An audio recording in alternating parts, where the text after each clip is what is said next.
السلام علیکم دوستو، مو اسٹوڈیو میں خوش آمدید۔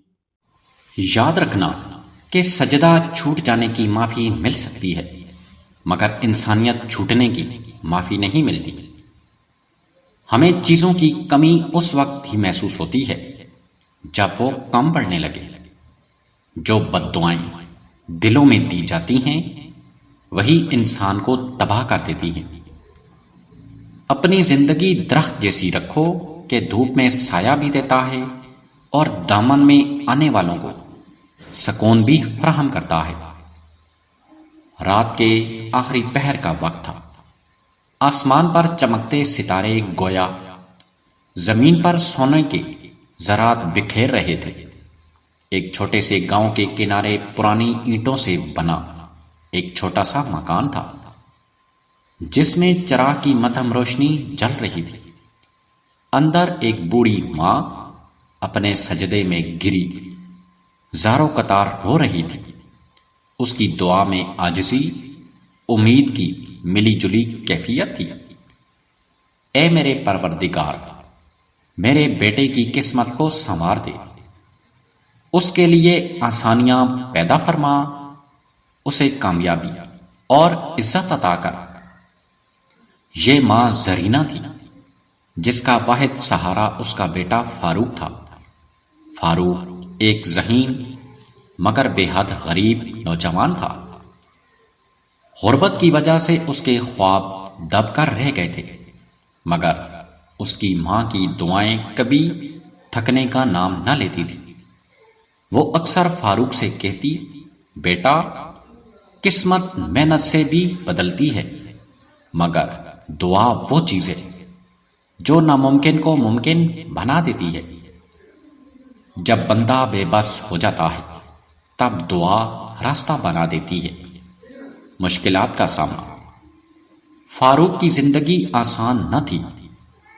گاؤں میں کوئی اچھی نوکری نہیں تھی اور وہ شہر جا کر اپنی قسمت آزمانا چاہتا تھا، مگر ماں کو چھوڑ کر جانا اس کے لیے مشکل تھا۔ ایک دن زرینہ نے اس کا ہاتھ تھاما اور کہا، بیٹا، میں بوڑھی ضرور ہوں مگر میرا ایمان مضبوط ہے، جا اپنی قسمت آزما، میں یہاں دعا کرتی رہوں گی۔ ماں کی دعا اور اجازت سے فاروق شہر روانہ ہو گیا۔ وہاں جا کر اسے اندازہ ہوا کہ دنیا کتنی ظالم ہے۔ بغیر سفارش اور پیسوں کے نوکری ملنا آسان نہ تھا۔ کئی دن فاقہ کشی میں گزر گئے۔ آخر کار ایک دن ایک ہوٹل میں برتن دھونے کی نوکری مل گئی۔ یہ اس کے خوابوں کا کام نہ تھا، مگر وہ جانتا تھا کہ ہر بڑے سفر کی شروعات چھوٹے قدموں سے ہوتی ہے۔ وہ دن میں کام کرتا، رات کو پڑھائی کرتا۔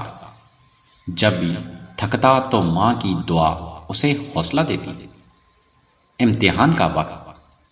کچھ عرصے بعد فاروق کو ایک کمپنی میں کلرک کی نوکری مل گئی۔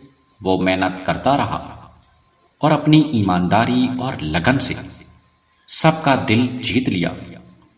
کمپنی کا مالک جناب کامران اس کی محنت اور سچائی سے بے حد متاثر تھا۔ ایک دن کمپنی میں لاکھوں کا نقصان ہونے لگا۔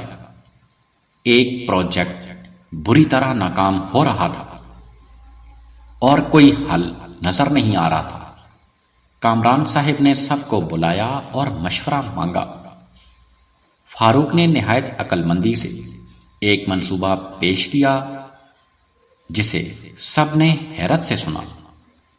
یہ آئیڈیا اگر کامیاب ہو گیا تو ہم نہ صرف نقصان سے بچ جائیں گے بلکہ منافع بھی کمائیں گے۔ کامران صاحب نے خوش ہو کر کہا۔ فاروق کا منصوبہ کامیاب ہوا اور کمپنی کو زبردست فائدہ ہوا۔ اس کے بعد اسے ترقی دے کر اسسٹنٹ مینیجر بنا دیا گیا۔ ماں کی دعا کا اثر۔ ایک دن فاروق دفتر میں تھا کہ اسے ایک خط ملا۔ یہ اس کے گاؤں سے آیا تھا۔ خط پڑھ کر اس کی آنکھوں میں آنسو آ گئے۔ ماں بیمار تھی اور آخری وقت میں اپنے بیٹے کو دیکھنا چاہتی تھی۔ وہ فوراً گاؤں پہنچا۔ زرینہ کمزور ہو چکی تھی مگر اس کے چہرے پر اطمینان تھا۔ اس نے فاروق کا ہاتھ تھاما اور مسکرا کر کہا، میں نے تجھے کہا تھا نا، دعا قسمت بدل دیتی ہے۔ آج تو وہی فاروق ہے مگر تیری دنیا بدل چکی ہے۔ میری دعائیں قبول ہو گئیں بیٹا۔ فاروق ماں کے قدموں میں بیٹھ گیا اور آنکھوں سے آنسو گرنے لگے۔ وہ سمجھ چکا تھا کہ اس کی کامیابی کا راز اس کی ماں کی دعائیں تھیں۔ نتیجہ، یہ کہانی ہمیں سکھاتی ہے کہ قسمت، محنت، ایمانداری اور سب سے بڑھ کر والدین کی دعا سے بدلتی ہے۔ جب ماں کی زبان سے نکلی دعا آسمانوں کو چھوتی ہے تو زمین پر معجزے رونما ہوتے ہیں۔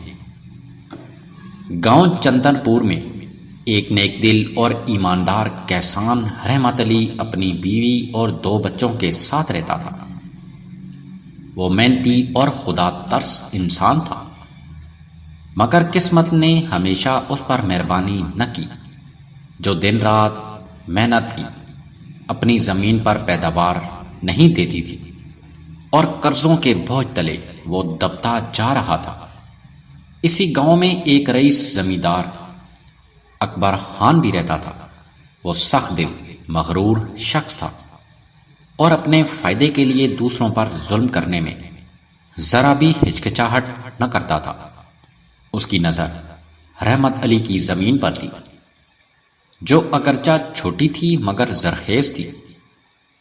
اس نے کئی بار رحمت علی کو مجبور کرنے کی کوشش کی کہ وہ اپنی زمین اسے بیچ دے مگر رحمت علی نے انکار کر دیا کیونکہ وہ اپنے آباء و اجداد کی زمین چھوڑنا نہیں چاہتا تھا۔ اکبر خان نے سازش کے تحت رحمت علی پر جھوٹے الزامات لگا کر اسے گاؤں کے سرپنچ کے سامنے بدنام کر دیا۔ وہ اثر و شوق کا مالک تھا اس لیے اس کی بات کو زیادہ اہمیت دی گئی۔ رحمت علی کو زمین سے بے دخل کر دیا گیا۔ رحمت علی بے بسی کے عالم میں اپنے گھر کے باہر بیٹھا رو رہا تھا۔ اس کی بیوی اور بچے بھی غمزدہ تھے کیونکہ ان کے پاس اب سر چھپانے کے لیے کوئی جگہ نہیں رہی تھی۔ رحمت علی کی ماں جو ایک ضعیف خاتون تھی اپنے بیٹے کے حال پر دکھی ہوئی اور آسمان کی طرف دیکھ کر بولی، اے خدا، اس ظالم کو اس کا ظلم دکھا دے تاکہ اسے احساس ہو کہ دوسروں کا دکھ دینا کیا ہوتا ہے۔ یہ ایک ماں کی بد دعا تھی جو دل سے نکلی تھی۔ وقت گزرتا گیا۔ چند سالوں بعد اکبر خان کے حالات بدلنے لگے۔ پہلے اس کی فصلوں پر آفتیں آنے لگی، کبھی شدید بارشیں تو کبھی سخت گرمی کی وجہ سے اس کی زمین بنجر ہوتی چلی گئی۔ اس کے مویشی بیمار ہونے لگے۔ اس کے نوکر ایک ایک کر کے اسے چھوڑنے لگے۔ ایک دن گاؤں میں ایک وبا پھوٹ پڑی جس نے اکبر خان کے گھر کو اپنی لپیٹ میں لے لیا۔ اس کے بچے اور بیوی بیمار ہو گئے۔ بہت علاج کے باوجود وہ نہ بچ سکے۔ اکبر خان جو کل تک گاؤں کا ایک رئیس تھا اب اکیلا بے یار و مددگار تھا۔ ادھر رحمت علی نے ہمت نہ ہاری۔ اس نے دوسرے گاؤں میں جا کر محنت مزدوری کی اور اپنے بچوں کی پرورش کی۔ قسمت اس پر مہربان ہونے لگی۔ اس کی محنت رنگ لائی۔ اس نے تھوڑی سی زمین خرید لی اور محنت کے ذریعے اپنی زندگی سنوار لی۔ کئی سالوں بعد جب وہ اپنے پرانے گاؤں واپس آیا تو اس نے دیکھا اکبر خان ایک اجڑے ہوئے شخص کی طرح اپنی زمین کے کنارے بیٹھا رو رہا ہے۔ جو اس کی زمین کی کبھی زرخیز ہوا کرتی تھی اب بنجر ہو چکی تھی۔ اس کے چہرے پر مایوسی اور آنکھوں میں پچھتاوے کے آنسو تھے۔ رحمت علی اس کے قریب گیا اور نرم لہجے میں کہا، اکبر خان، دنیا مکافات عمل کا نام ہے۔ ظلم کرنے والا ایک دن خود ظلم کا شکار ہو جاتا ہے۔ میں نے تمہیں کبھی بد دعا نہیں دی مگر میری ماں کی آہ تمہیں لے ڈوبی۔ کاش تم نے کسی غریب کا حق نہ مارا ہوتا۔ اکبر خان آنسو بہاتے ہوئے بولا، رحمت، میں نے تمہارے ساتھ بہت برا کیا، مجھے معاف کر دو۔ میں نے سیکھ لیا کہ دوسروں کو دکھ دینا خود اپنے لیے عذاب خریدنے کے مترادف ہے۔ رحمت علی نے مسکرا کر کہا، جو سبق تمہیں زندگی نے سکھایا اگر پہلے سیکھ لیتے تو آج یہ دن نہ دیکھنا پڑتا۔ اللہ کی ذات معاف کرنے والی ہے، تم بھی سچے دل سے توبہ کرو۔ یہ کہہ کر رحمت علی نے اس کی مدد کرنے کا فیصلہ کیا اور اپنی زمین میں ایک حصے میں اسے کام کرنے کی اجازت دی۔ اکبر خان جو کبھی غرور میں اندھا تھا اب عاجزی سے جینے لگا اور دوسروں کی مدد کرنے کی کوشش کرنے لگا۔ یہ کہانی ہمیں سکھاتی ہے کہ بد دعا کسی مظلوم کے دل سے نکلے تو ظالم کے لیے عذاب بن جاتی ہے، لہذا ہمیشہ انصاف اور نیکی کا دامن تھامے رکھنا چاہیے تاکہ دنیا اور آخرت میں سرخرو ہو سکیں۔ جی تو دوستو، امید ہے آپ کو ویڈیو پسند آئی ہوگی۔ ویڈیو کو لائک کریں، شیئر کریں اور چینل کو سبسکرائب کر لیں تاکہ ہماری نئی آنے والی ویڈیو آپ تک لازمی پہنچ سکے۔ اللہ حافظ۔